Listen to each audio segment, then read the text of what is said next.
네, 안녕하세요. 그저께죠.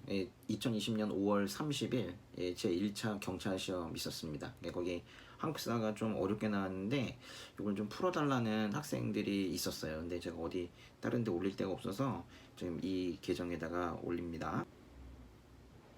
네, 천천히 여러분이 푸실 수 있는 시간을 드리면서 설명을 좀 드리도록 하겠습니다. 1번 문제 좀 보세요.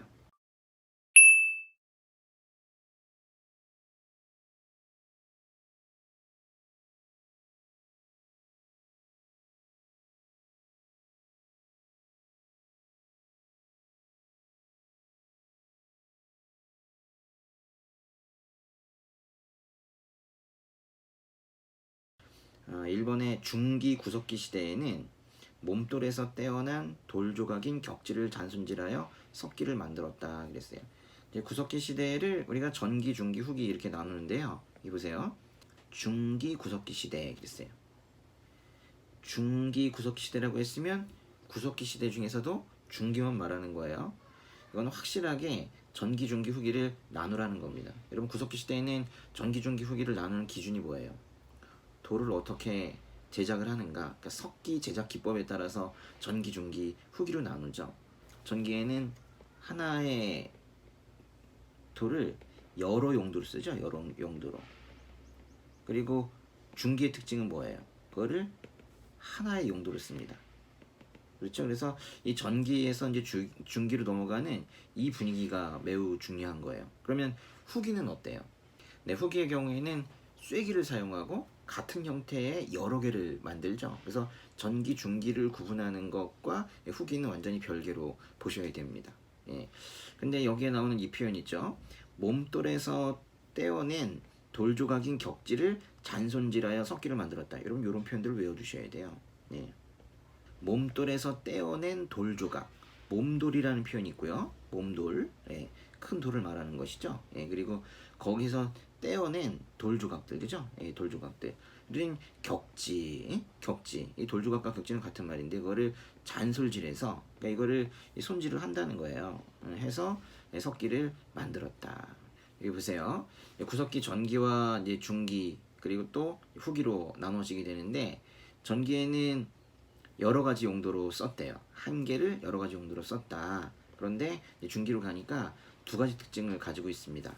그 용도가 특정화되어서 이렇게 하나의 용도가 된 것도 중요한데 바로 이 첫 문장입니다.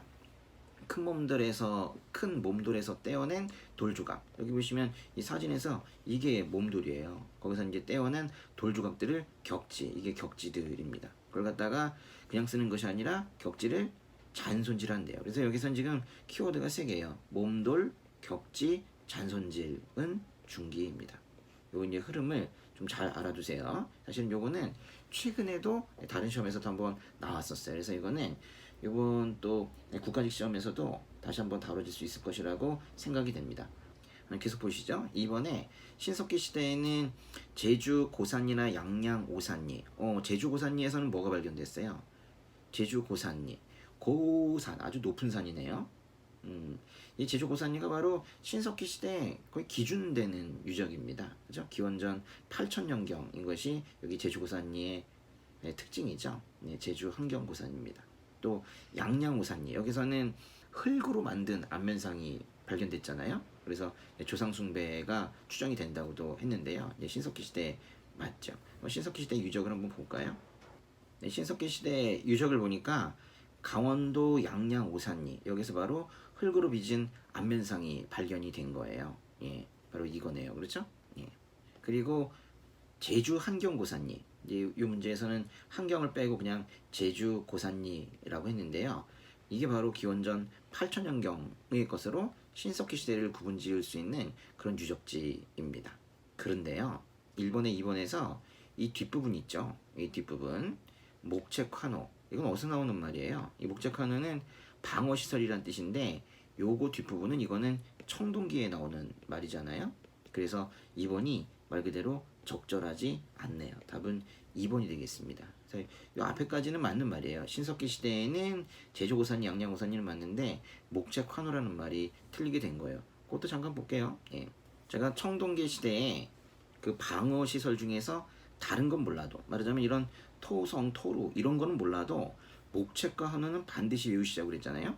또 그 환어 중에 가장 대표적인 것은 울산울주 검단리 유적이라는 것도 같이 알아두셔야 되겠습니다. 일본의 3번 보시면은 신석기 시대에는 백두산이나 일본에서 유입된 것으로 보이는 흑요석이 사용이 되었다 그랬는데, 흑요석은 말 그대로 그 반짝반짝거리는 그 까만 돌인데 아주 단단한 돌이에요. 근데 이것이 백두산이나 일본에서 유입된 것으로 보인대요. 신석기 시대에 백두산이나 일본에서 유입된 흑요석이 사용되었다는 것은 이거는 교류가 있었다라는 거예요.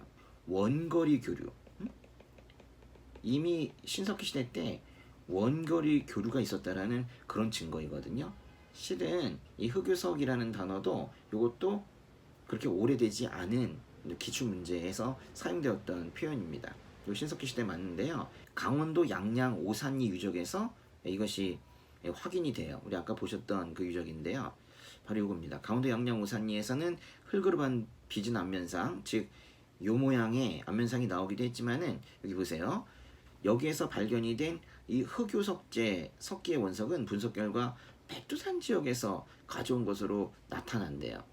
이건 다른 말로 하면 백두산 지역과 동해안 지역, 이게 이제 강원 양양 오산리가 동해안 아닙니까? 동해안 지역이 문화적으로 관련이 되어 있다라는 건 바로 원거리 교류가 일어났다는 것을 알 수 있다는 거예요. 그런데 이 문제에서는 하나 더, 백두산뿐만이 아니라 일본에서 유입되기도 한 흑요석에 대해서 말하고 있습니다. 잘 알아두셔야 되겠고요. 그 다음에 네 번째, 청동기 시대에는 어로 활동이나 조개 채집의 비중이 줄어들어 폐총이 많이 발견되지 않는다 그랬는데, 폐총은, 조개는 어느 시대로 풀어요? 무조건 조개하면 신석기 시대이거든요.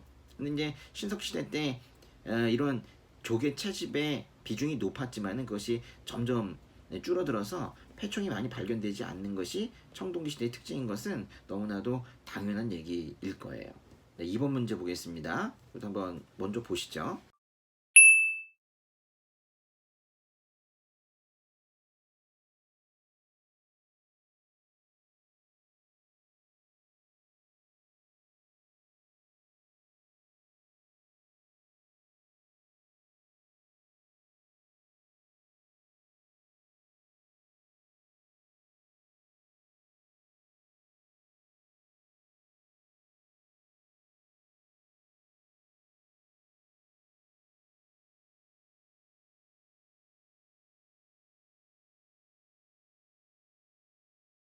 네, 보시죠. 삼국의 항쟁에 대한 기록이다 그랬는데, 이거 자체는 영락 6년이라고 했기 때문에 광개토 대왕에 대한 이야기네요. 그죠? 그런데 여기서 지금 재밌는 것이 밑줄 친 국가에서 이 전쟁 이후에 벌어진 사실로 가장 적절한 거다 그랬어요. 여기 밑줄 친 국가는 바로 이 백잔인데요. 백잔이 뭡니까? 백잔은 백제의 다른 말이라고 그랬죠? 백잔. 이건 그래도 그나마 나은 것이지, 사실은 잔국이라고도 부르기도 해요. 잔국. 그리고 백제의 왕은 잔주라고 하고, 백제의 병사는 잔병이라고 하고. 그래서 우리 고대 사료에서 이 잔자가 나오게 되면 백제로 풀어야 되는 거 아시죠? 그러니까 지금 광개토 대왕의 어떤 사료를 주고 그 백제에서 일어난 일을 지금 묻고 있는 거예요. 영락 6년. 이 몇 년도예요? 이거는 좀 여러분 알아두셔도 좋은 게, 그 광개토 대왕이 즉위하자마자 영락 1년이 됐잖아요. 근데 영락 1년이 바로 391년이거든요. 그럼 영락 6년은 몇 년이겠어요? 396년이 되겠죠. 영락 6년에 이 왕은 광개토 대왕일 겁니다. 몸소 수군을 이끌고, 광개토 대왕은 배 타는 거 좋아했어요. 수군을 이끌고 백잔을 토벌했다. 우리 군사가 어느덧 백잔의 도성에 근접했다. 백잔이 항복하지 않고 군사를 동원하여 덤비자 왕은 노하여 아리수, 한강이네요, 백잔성으로 진격을 했다. 이 백잔의 군주가 누구였어요? 당시에 백제의 왕. 광개토 대왕은 한강을 쳤는데 사실 한강 이북 지역을 완전히 장악을 하게 되었어요. 그때 한강 이북만 뺏겼다. 응? 남쪽은 안 뺏겼다. 아, 신난다. 응? 아주 긍정적인 사고하고 있는 누구예요? 바로 아신왕이죠. 아신왕. 광개토 대왕의 한강 이북을 점령한 사건입니다. 이제 그 전쟁 이후에 벌어진 사실로 가장 적절한 거, 396년 이후의 사건을 고르고 있는 거네요. 일본에 보시면 고구려의 평양성을 공격해서 고국원왕, 고국원왕 이름 뭐였다고 그랬어요? 사유죠, 사유. 사유. 빗나간 화살에 맞아 죽은 사유. 고구려의 평양성을 공격한 거, 이게 말 그대로 평양성 전투인데 자기 필드에서 전사한 그 사람은 고국원왕이고, 여기 쳐들어간 사람은 근초고왕이죠. 그래서 이거는 몇 년도인지 몰라도 근초고왕이 광개토대왕 앞쪽에 있기 때문에 우리는 뭐 금방 이거는 그 이전 사실이라는 건 알 수가 있는데, 우리는 사실은 이거는 연도까지 알고 있어요. 371년이잖아요. 그래서 연도로 푸는 것도 뭐 가능한 일이에요. 이건 그렇게 어렵지 않아서 연도를 안 풀어도 되지만 연도로 풀어도 되겠죠. 396년, 371년. 확실하지 않습니까? 두 번째 거, 동진에서 온 마라난타의 불교가 전래되었대요. 동진에서 마라난타가 와서 불교를 전해준 건 왔다가 불침불침 언제예요? 이거는 침유왕 때죠. 이것도 이제 아신왕 이전입니다. 그러니까 이것도 답이 아니네요. 이거는 몇 년도예요? 우리 나이에 이렇게 외웠잖아요. 마라난타 384 그렇게 외웠죠. 뭐라고요? 이게 아주 그 리듬감이 있어요. 마라난타 384. 꼭 기억을 하셔야 됩니다. 마라난타 384. 그러니까 이것도 그러니까 396년 이전이죠. 세 번째, 고구려의 남하 정책에 대항해서 신라의 눌지왕, 눌지마립간이죠. 눌지마립간과 동맹을 체결한 왕은 누구예요? 오비눌, 그죠? 비눌, 비유왕이겠죠. 비유왕. 신라의 눌지왕과 동맹 체결한 게 바로 나제 동맹이잖아요. 나제 동맹은 저 위쪽에서 이제 장수왕이 싸우러 내려오니까 밑에 있는 삼국의 둘이 연합을 맺은 뭐 그런 거잖아요. 말 그대로 433년에 있었던 일입니다. 요게 답이겠는데요. 그죠? 뭐 왕으로도 풀 수 있고 연도로도 할 수 있고 그렇습니다. 박사 고흥이 서기를 편찬했다 그랬는데 이것도 근초고왕 때죠. 요거는 375년인데요. 여유가 되시는 분들은 외워두도록 하세요. 순서 문제에서 한번 나온 적이 있었습니다. 3번 문제도 볼게요.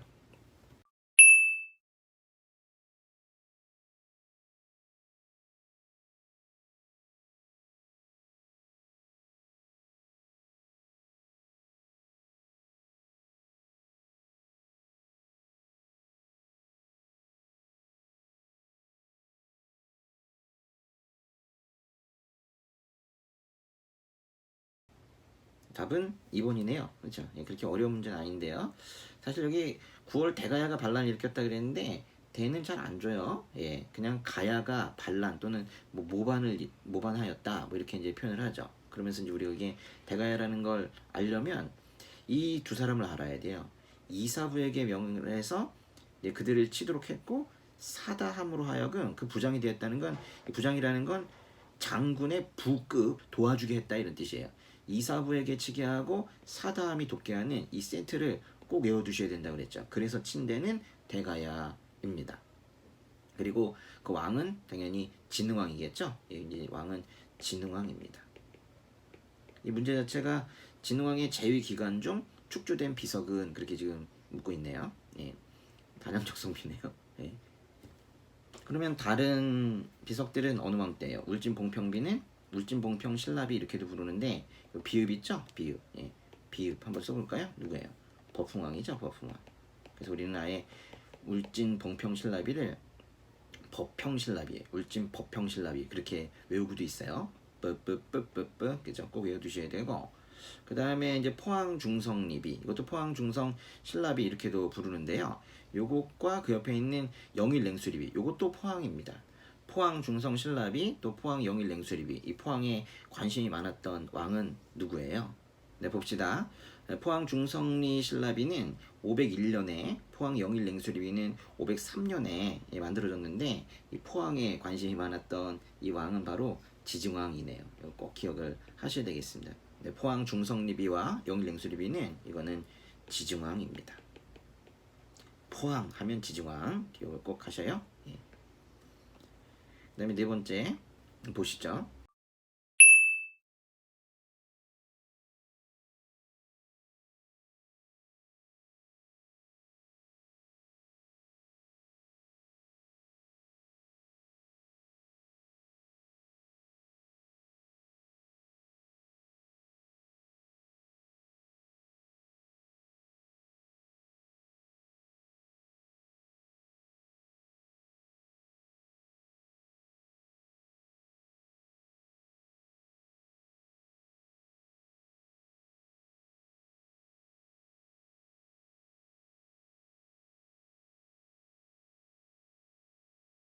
지금 이 문제는 밑줄 친 인물의 왕위 재위 기간에 일어난 사실로 가장 적절한 것은 그랬는데요.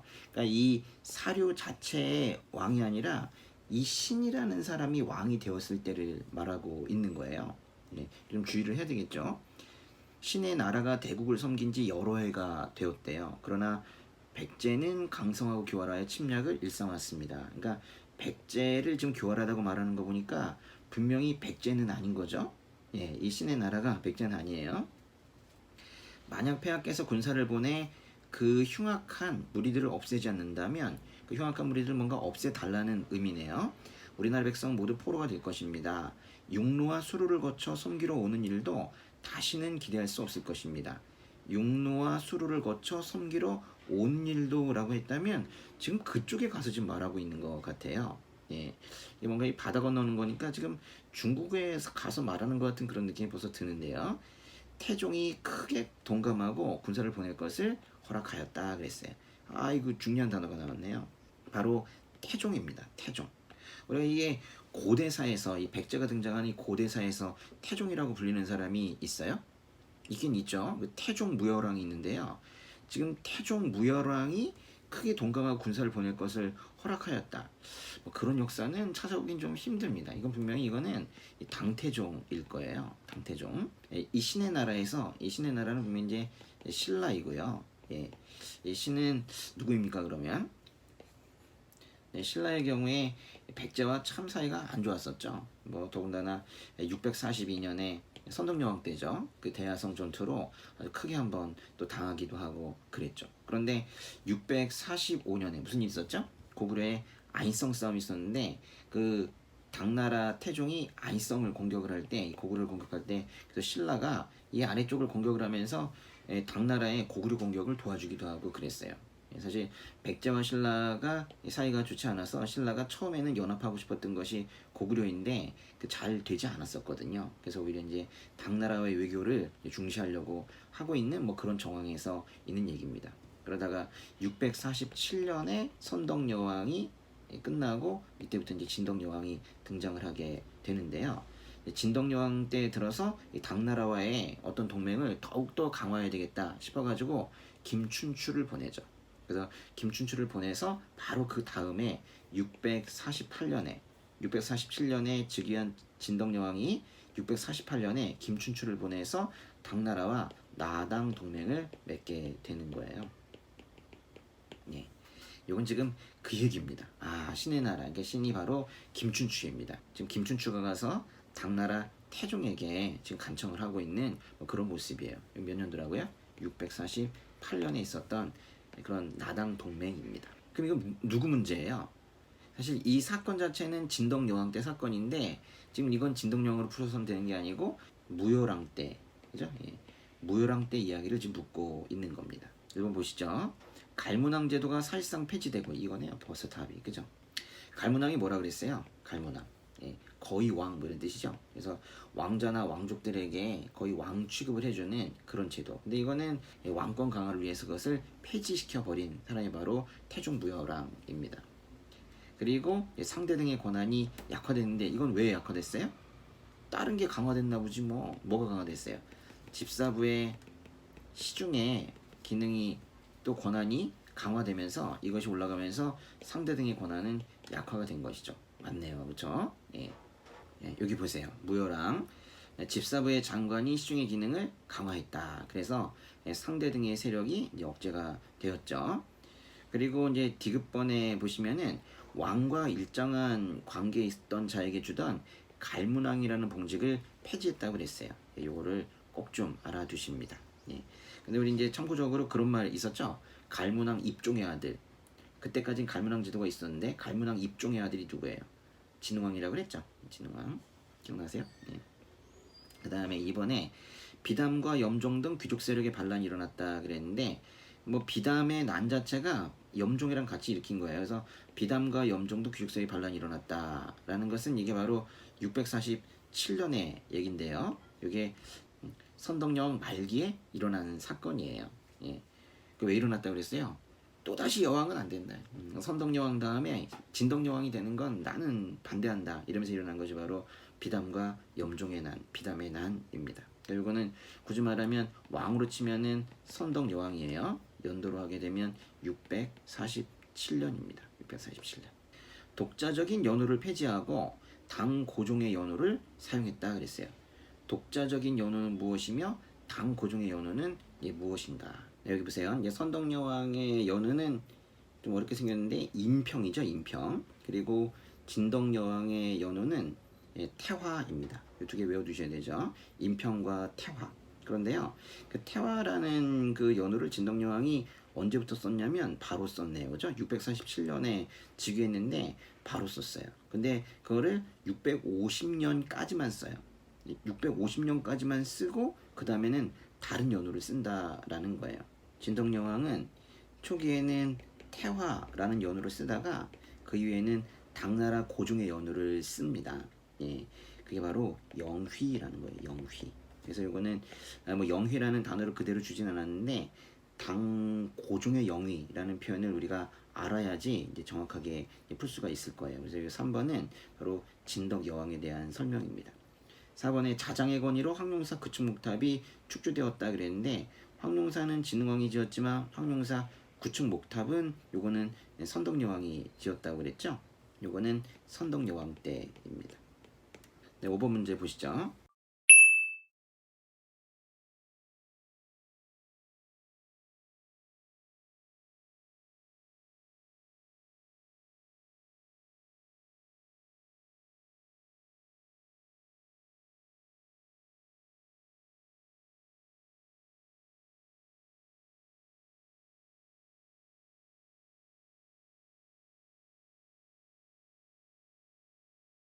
네, 답이 몇 번입니까? 네, 4번이죠. 네. 고구려에는 초기에 돌무지 무덤 맞습니까? 예.